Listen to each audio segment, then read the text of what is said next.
Assalamualaikum warahmatullahi wabarakatuh.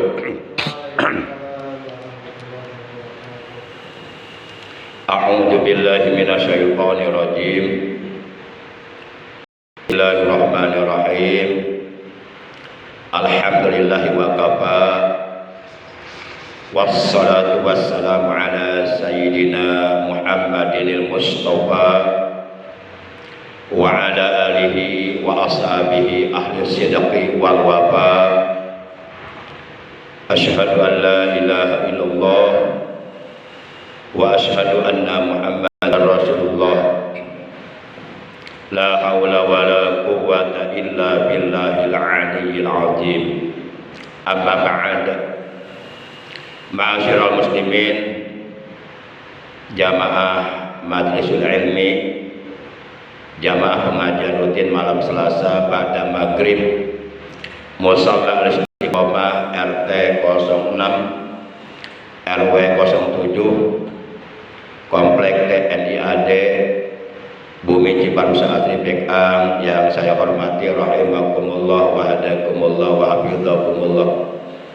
Kita awali pengajian kita pada malam hari ini memasuki malam tanggal 18 Safar 1445 Hijriah, yaitu dengan pembacaan Ummul Quran dan dengan pembacaan sholawat atas kekasihnya Allah, yang pahalanya dari kedua bacaan tersebut kita niatkan di dalam hati kita hadiahkan untuk ahli kubur, keluarga kita yang telah mendahului kita, terutama untuk kedua orang tua kita, kakek nenek kita, para sesepuh kita, guru-guru kita, paman bibi kita, anak cucu kita, ponakan-ponakan kita, saudara-saudara kita.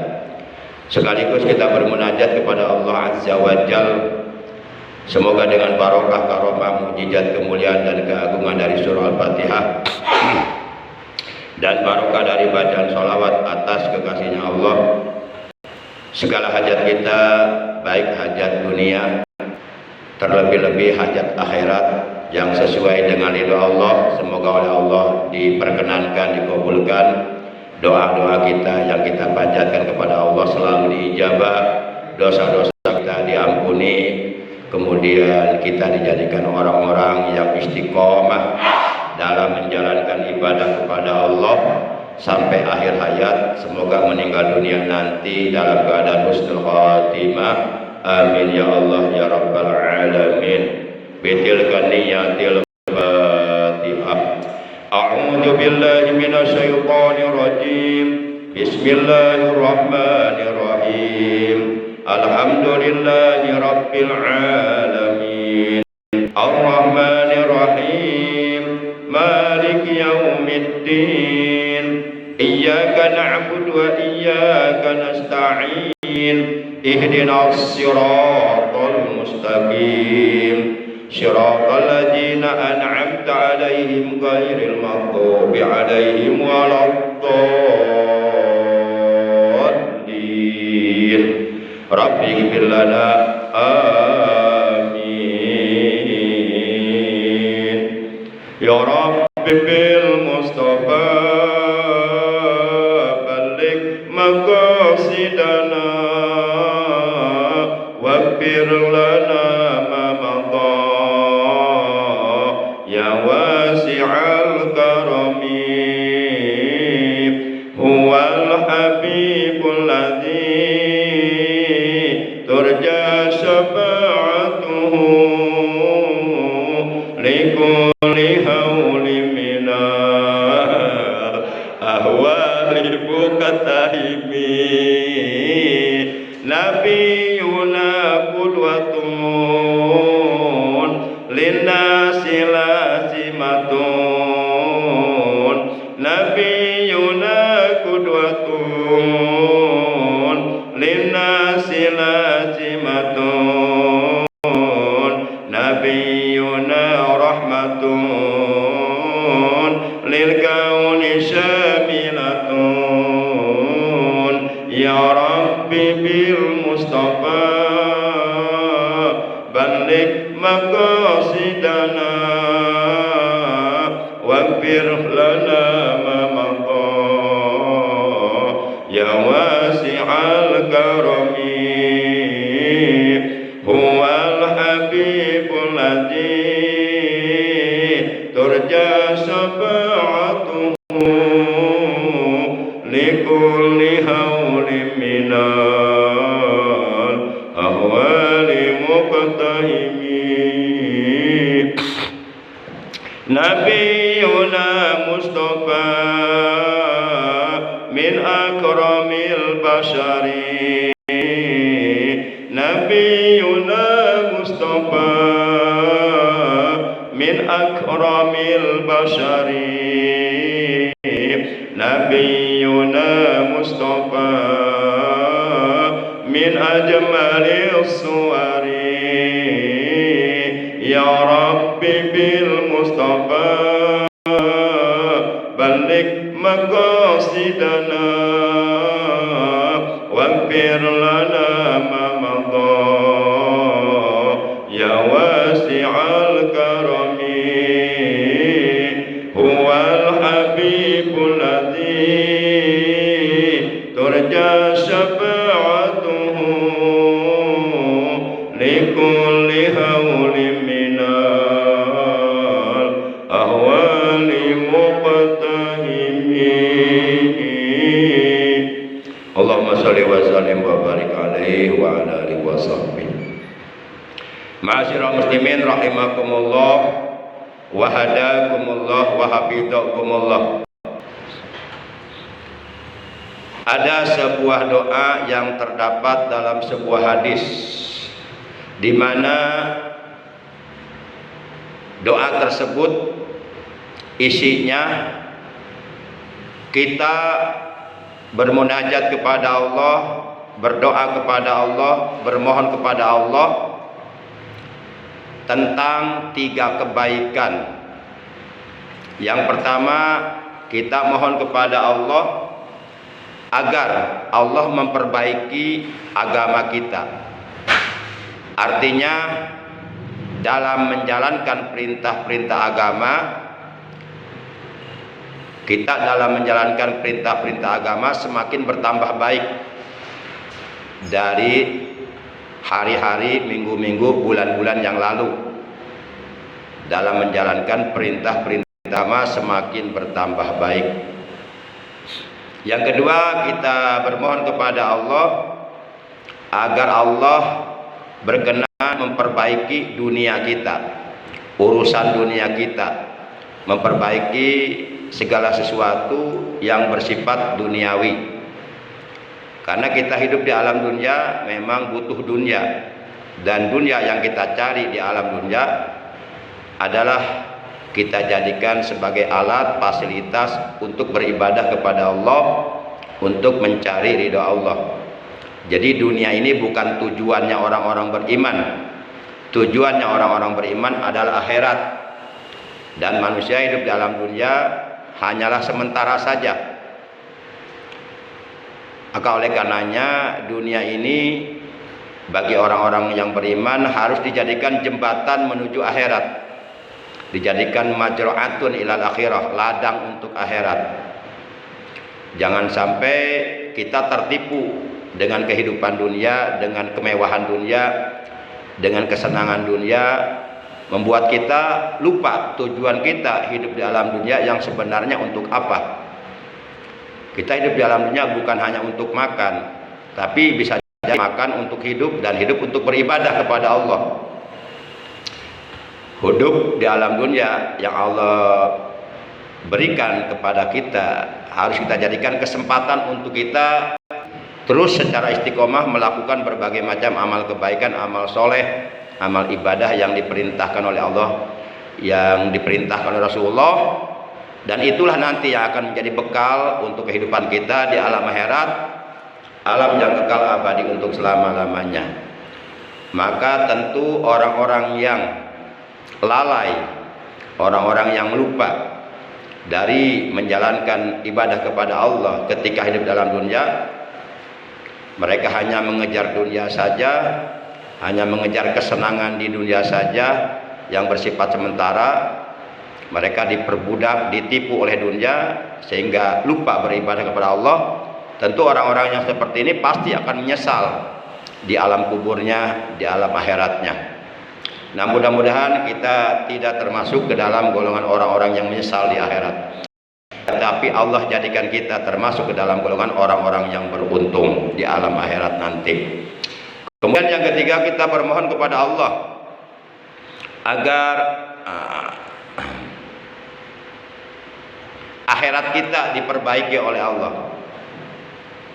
Di mana tiga permohonan tersebut kepada Allah dirangkum dalam sebuah doa yang berbunyi, Allahumma aslih lana dinana alladzi huwa ismatu amrina wa aslih lana dunyana allati fiha ma'asuna wa aslih lana akhiratana allati ilaiha ma'aduna. Doa ini terdapat di dalam kitab Mukhtarul Ahadis, buah karya Sayyid Hasyim Al-Hashimi rahimahullah ta'ala. Jadi doa ini adalah doa yang diajarkan oleh Rasulullah SAW. Maka oleh karenanya seyogianya lah, hendaknya lah doa ini kita baca minimal paling tidak setiap selesai sholat 5 waktu. Apabila kita ingat, hendaklah doa ini dibaca agar Allah Subhanahu wa ta'ala memperbaiki agama kita, memperbaiki dunia kita, memperbaiki kehidupan kita di alam dunia, juga memperbaiki kehidupan kita nanti di alam akhirat, alamul baqa, alam yang kekal abadi untuk selama-lamanya. Ma'asyiral muslimin rahimakumullah wa hadakumullah. Salah satu upaya atau ikhtiar kita, usaha kita agar kehidupan kita di alam dunia ini semakin bertambah baik, semakin bertambah barokah, salah satu di antaranya ada satu amalan yang merupakan perintah Allah yang hukumnya wajib yang harus kita perbaiki. Apabila kita mampu memperbaiki perintah Allah tersebut yang hukumnya wajib, maka niscaya Allah akan memperbaiki kehidupan kita di alam dunia, yaitu perintah sholat fardu 5 waktu agar hendaknya diperbaiki. Jadi kita jangan terjebak pada ritualitas, rutinitas. Artinya ketika kita mengerjakan sholat, jangan hanya sekedar untuk menggugurkan kewajiban saja, akan tetapi kita harus berusaha menyempurnakan sholat yang kita kerjakan. Tentu sholat yang kita kerjakan akan bisa sempurna apabila didukung dengan ilmunya. Tanpa didukung dengan ilmunya, tanpa didasari dengan ilmunya, tanpa dilandasi dengan ilmunya, tentu sampai kapanpun kita mengerjakan sholat tidak akan pernah mencapai kesempurnaan. Maka wajib hukumnya bagi setiap orang Islam yang oleh Allah diwajibkan untuk mengerjakan sholat sehari semalam di waktu, wajib bagi mereka untuk mencari ilmu tentang sholat agar sholat yang kita kerjakan sempurna, karena didasari ilmunya, dilandasi ilmunya, didukung dengan ilmunya. Ilmu-ilmu sholat itu banyak, namun secara global ilmu sholat terbagi dua, ada yang johir, ada yang batin. Ilmu tentang sholat yang bersifat johir ya seperti yang dipaparkan, dibahas, diterangkan, dijelaskan oleh para ulama di dalam kitab-kitab fikih, baik itu Syafinatul Najah, baik itu Fathul Qorib, atau kitab-kitab fikih yang lainnya yang di dalamnya dibahas tentang syarat-syarat wudu, fardu wudu, kesunahan wudu, di mana wudu ini sangat amat erat kaitannya dengan sholat yang kita kerjakan. Sehingga dalam salah satu hadis baginda kita yang mulia tercinta, Nabi Agung, Nabi besar Muhammad Shallallahu Alaihi Wasallam, beliau bersabda, "Idza qumta ila shalah fa asbigil wudu." Apabila engkau berdiri untuk mengerjakan sholat, maka sempurnakanlah wudunya. Jadi wudu pun harus sempurna. Bagaimana mungkin kita bisa mengerjakan sholat dengan sempurna kalau wudunya aja berantakan, kalau wudunya aja tidak didukung dengan ilmunya, tidak paham ilmunya. Wudu juga ada ilmunya, fardu wudu ada berapa apa saja, kemudian kesunahan wudu ada berapa apa saja, kemudian perkara-perkara yang membatalkan wudu apa saja, perkara-perkara yang dimakruhkan dikerjakan di saat kita sedang berwudu apa saja. Nah, apabila kita mengerjakan wudu dengan sempurna, artinya wudunya didasari ilmunya. Nah, ini adalah merupakan faktor yang dapat membantu kesempurnaan sholat. Bahkan kalau wudunya enggak sah, sholatnya sebanyak apapun enggak sah. Karena salah satu di antara syarat-syarat sahnya sholat, baik menurut keterangan di dalam kitab Safinatun Najah dan ataupun menurut keterangan di dalam kitab Fathul Mu'in atau kitab-kitab fikih yang lainnya, adalah an-niqa'u an hadasin wa janabatin. Setiap orang yang sholat wajib suci dari hadas dan dari junub.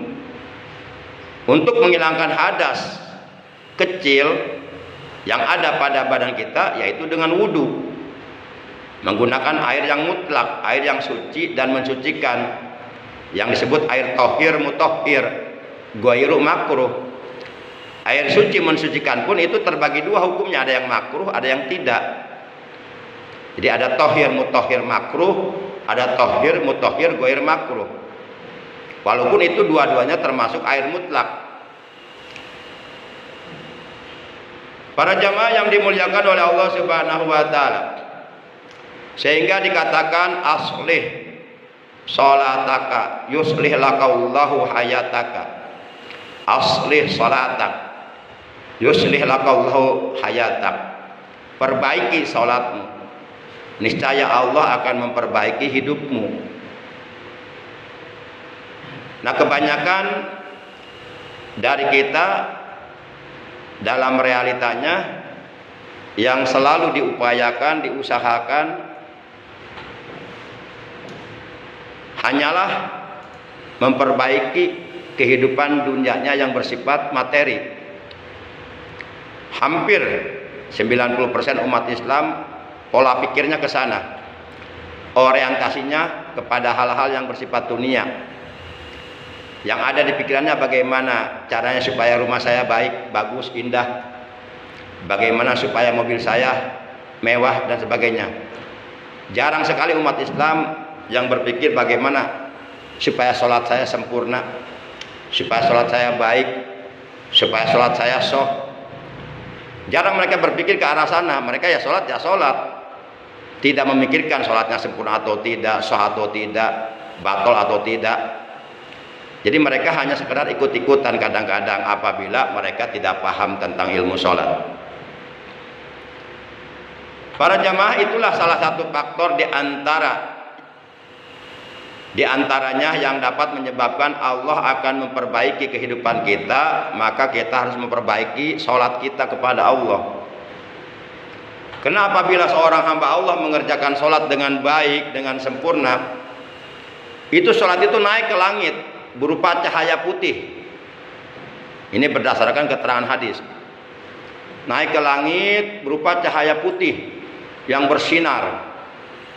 Dan lalu di langit sana para malaikat mengatakan, wahai hamba, engkau telah menyempurnakan sholatmu kepada Allah, maka Allah akan memperbaiki hidupmu. Tapi apabila kita mengerjakan sholat asal-asalan, artinya sholat yang kita kerjakan tanpa didukung dengan ilmunya, tanpa didasari dengan ilmunya, tanpa dilandasi dengan ilmunya, artinya kita nggak paham ilmu-ilmu yang berkaitan dengan sholat. Ya sholat aja. Jadi terjebak dalam ritualitas dan rutinitas saja. Apabila seorang hamba Allah mengerjakan sholat asal-asalan, tidak sempurna, itu sholat yang ia kerjakan naik ke langit berupa cahaya berwarna hitam, hitam kelam.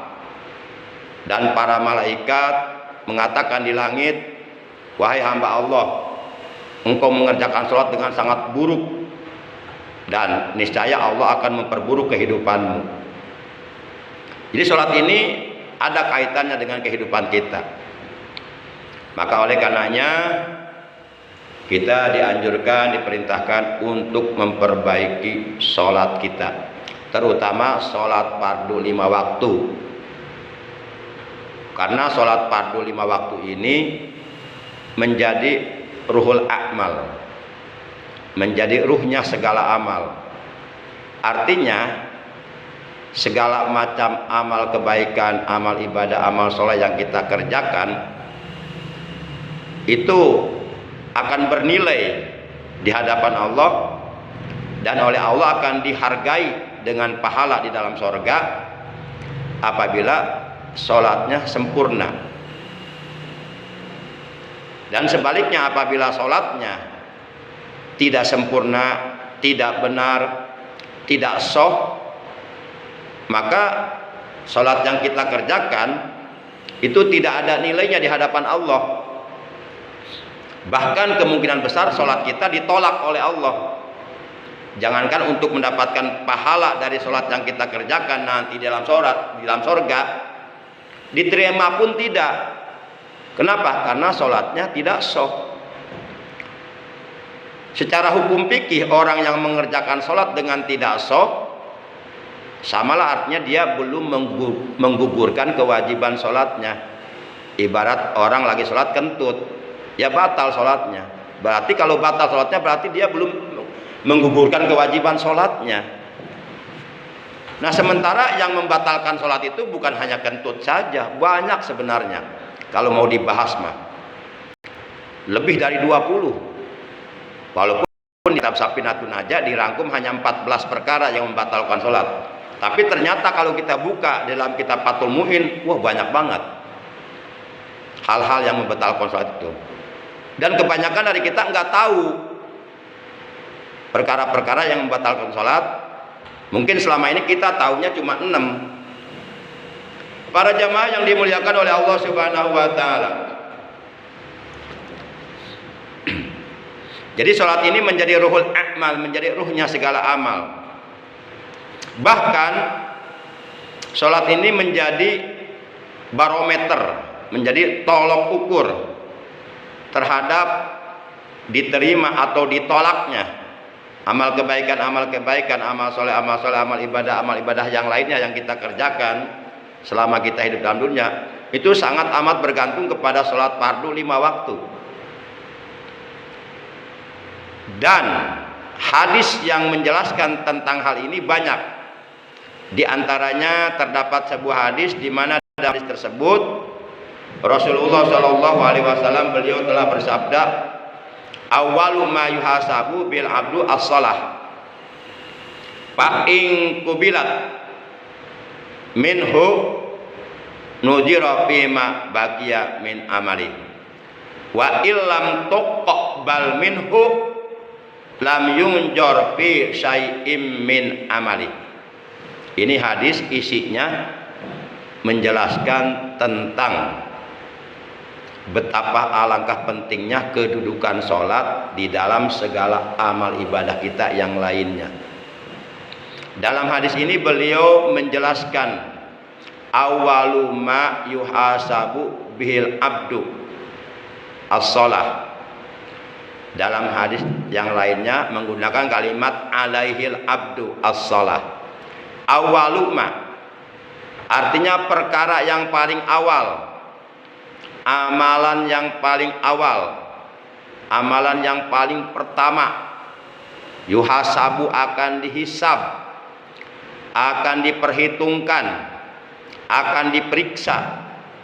Awalu ma yuhasabu alaihi terhadap amalan tersebut, as-salatu yaitu salat, alaihil abdu alaihi terhadap amalan tersebut sopo al abdu seorang hamba Allah, al salatu yaitu solat. Maksudnya adalah solat ini merupakan amalan yang paling pertama kali akan diperiksa oleh Allah di hari kiamat dari seorang hamba. Jadi amalan-amalan yang lainnya belum akan diperiksa kecuali apabila solatnya sudah diperiksa dan sudah diputuskan oleh Allah solatnya diterima atau tidak.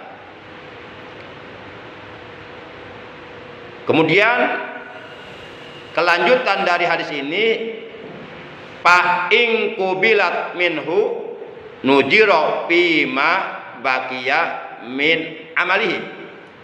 Fa in kubilat, maka jikalau diterima solatnya, solat si hamba tersebut diterima oleh Allah di hari kiamat, minhu dari si hamba tersebut, nujiro, maka barulah akan diperiksa, kata Nabi, bima baqiya min amalihi, amal-amal yang lainnya selain sholat baru akan diperiksa apabila sholatnya diterima.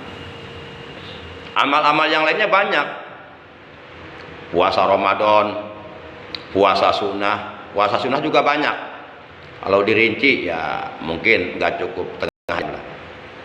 Kemudian ibadah haji, ibadah umroh, ibadah kurban, ibadah akikoh, tahajud, baca Quran, zikir, sodako, infak, jariyah. Nah itu amalan-amalan yang lainnya, ibadah-ibadah yang lainnya baru akan diperiksa apabila sholat 5 waktunya diterima oleh Allah.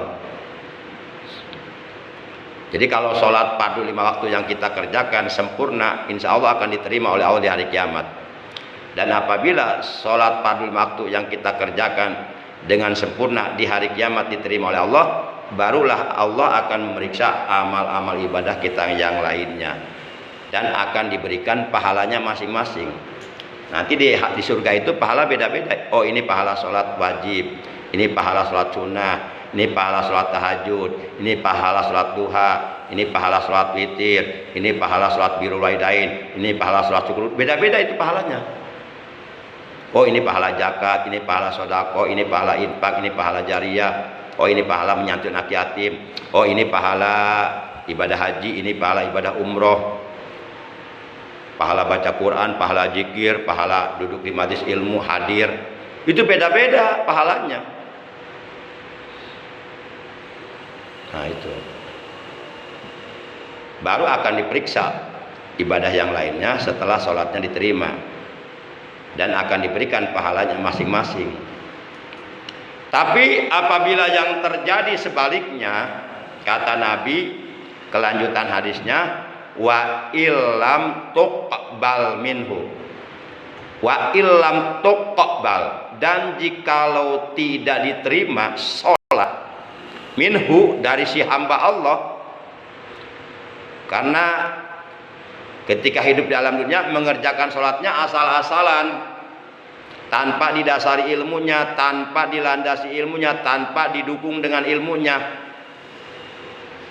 gitu, sehingga sholatnya enggak sah. Wa illam tuqbal minhu, dan jikalau sholatnya tidak diterima dari si hamba Allah tersebut di hari kiamat nanti, lam yunjor, kata Nabi, pisai'im min amalihi, maka amal-amal yang lainnya sebanyak apapun, serajin apapun, sehebat apapun, itu sama sekali nggak diperiksa oleh Allah. Jangankan diberikan pahalanya masing-masing, diperiksa pun tidak. Jadi menjadi sia-sia amal kebaikan kita yang lainnya, amal soleh kita yang lainnya yang kita kerjakan selama kita hidup dalam dunia, ibadah-ibadah kita yang lainnya yang kita kerjakan selama kita hidup dalam dunia akan menjadi sia-sia apabila sholat fardu 5 waktunya ditolak. Maka sholat fardu 5 waktu ini menjadi perkara yang sangat amat penting dari perkara-perkara yang lainnya yang ada di dalam ajaran Islam. Dan ilmu itu menjadi pendukung yang sangat menentukan terhadap sah atau tidak sahnya, sempurna atau tidak sempurnanya sholat yang kita kerjakan. Itu sangat bergantung kepada ilmunya. Berarti ilmu dan sholat ini dua-duanya penting. Orang yang sholat wajib sholatnya dilandasi ilmunya. Orang yang berilmu wajib mengerjakan sholat dengan baik. Para jamaah yang dimuliakan oleh Allah Subhanahu wa ta'ala, dan sholat yang kita kerjakan apabila dikerjakan dengan sempurna, itu akan menyebabkan Allah akan memperbaiki kehidupan kita. Boleh jadi kita hidup banyak masalah, boleh jadi anak-anak kita pada nakal, nggak mau ngaji, susah diperintah untuk sholat. Boleh jadi penyebab awalnya dari diri kita sendiri, mengerjakan sholatnya nggak benar, nggak baik. Kita nyuruh anak kita sholat, sementara kita sendiri nggak sholat. Kita nyuruh anak kita ke musola berjamaah, sementara kita sendiri nggak ke musola, nggak berjamaah. Boleh jadi dari situ penyebabnya. Sadar atau tidak sadar, ada seorang bapak bilang ke anaknya, "Nak, tuh udah azan, ke musola sholat sana." Kata anaknya, "Yuk bareng nggak bapak? Bapak ntar belakangan, bapak ini tanggung pekerjaan." Anaknya berangkat ke sholat berjamaah. Selesai anaknya sholat berjamaah, pulang ke rumahnya. "Pak, kok bapak belum berangkat ke musola? Bapak di rumah aja." Nah, ini bagaimana pendidikan seperti ini? Sedangkan apapun yang dilakukan, yang diucapkan oleh orang tua, itu sangat besar pengaruhnya kepada anak. Sehingga pepatah mengatakan, bapaknya kalong, anaknya kampret. Ini pepatahnya sederhana. Bapaknya kalong, anaknya kampret. Apa tuh Pak Imron? Ya kalau bapaknya tukang nyolong, ada kemungkinan anaknya jadi tukang nyopet. Jadi anak itu bagaimana pendidikan yang diberikan oleh orang tuanya.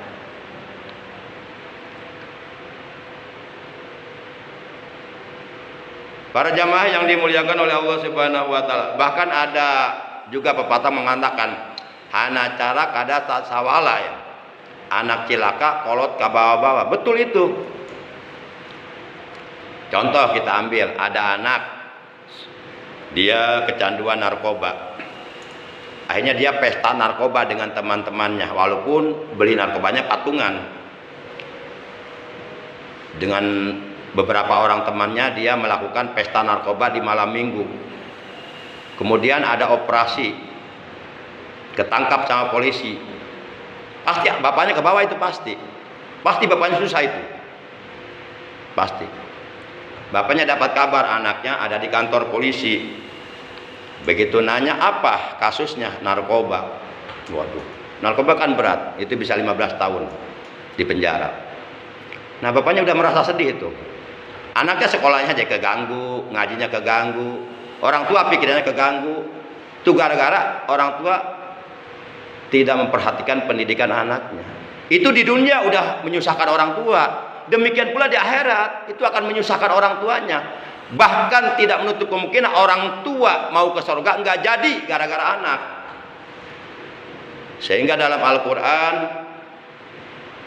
surah 66, yaitu surah At-Tahrim, juz 28 ayat yang ke-6, Allah sudah memberikan warning, sudah memberikan peringatan, sudah memberikan wanti-wanti kepada para orang tua, terutama bapak sebagai kepala rumah tangga, bapak sebagai kepala keluarga, di mana istri dan anak-anaknya menjadi tanggung jawab seorang bapak dalam rumah tangga.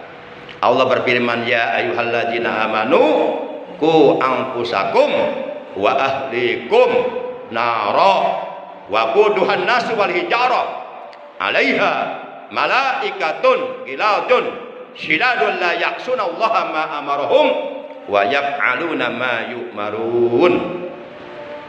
Kata Allah, "Hei orang-orang yang beriman, jagalah dirimu, peliharalah dirimu dan keluargamu dari api neraka." Jadi setiap kepala rumah tangga, setiap kepala keluarga, dalam hal ini adalah seorang bapak, diperintahkan oleh Allah, diwajibkan oleh Allah untuk menjaga dirinya dan keluarganya, yaitu istri dan anak-anaknya dari api neraka. Jadi seorang kepala rumah tangga jangan hanya memikirkan istrinya, anaknya, hal-hal yang bersifat dunia saja. Aduh, bagaimana istri saya, pakaiannya bagus apa tidak? Aduh, bagaimana saya, jajannya apa ya?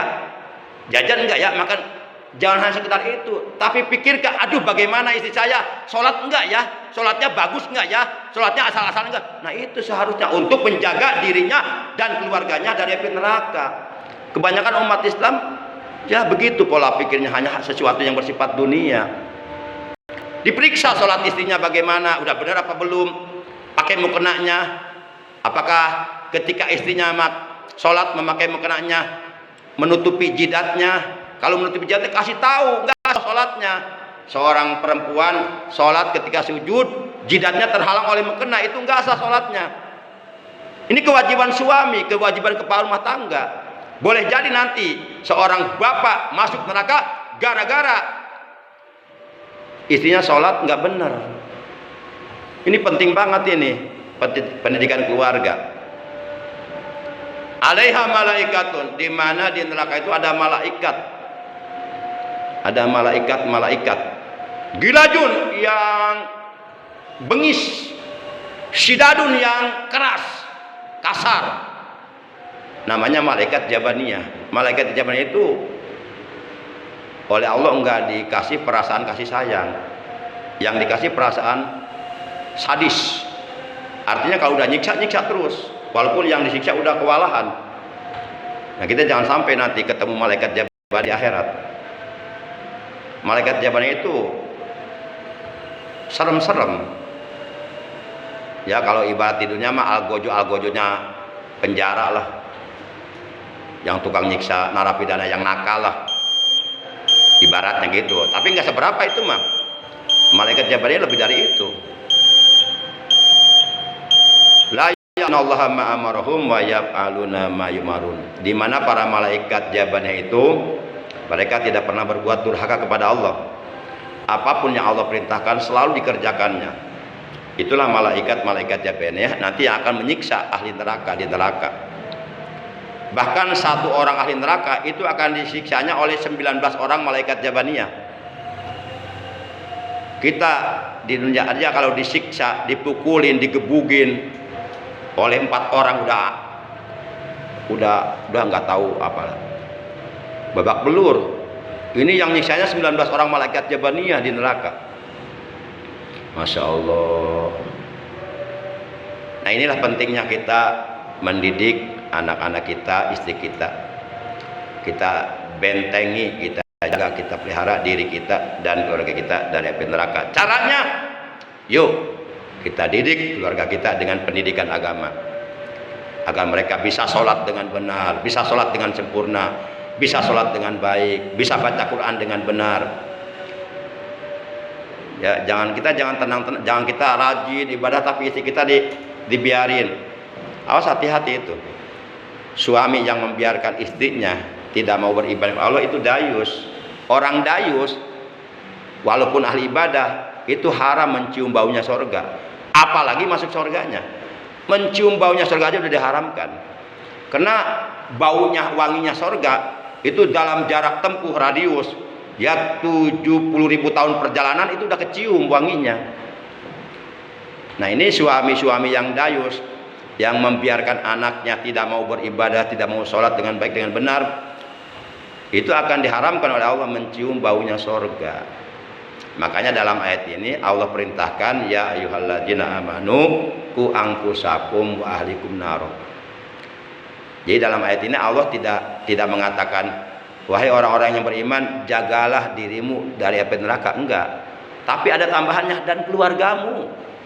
Bukan dirimu saja yang harus kamu jaga dari api neraka, tapi keluargamu juga harus jaga dari api neraka. Itulah saking sayangnya Allah sampai mesen seperti itu kepada orang-orang beriman. Jangan sampai nanti orang-orang beriman di akhirat jadi penghuni neraka gara-gara ya itulah. Demikian talim kita malam ini, kurang lebihnya mohon maaf. Terima kasih atas kehadirannya, atas perhatiannya. Mudah-mudahan apa yang saya sampaikan dari awal hingga akhir semuanya oleh Allah dijadikan ilmu yang bermanfaat, ilmu yang barokah, yakni ilmu yang mendatangkan berbagai macam kebaikan di dunia dan akhirat, ilmu yang dapat menghantarkan kita untuk bisa meraih ridhonya Allah Subhanahu wa taala. Akhirnya mari kita tutup pengajian rutin kita pada malam ini dengan ucapan hamdalah. Alhamdulillahirabbil alamin. Subhanakallahumma wa bihamdika asyhadu an la ilaha illa anta wahdaka la syarika laka astaghfiruka wa atubu ilaik.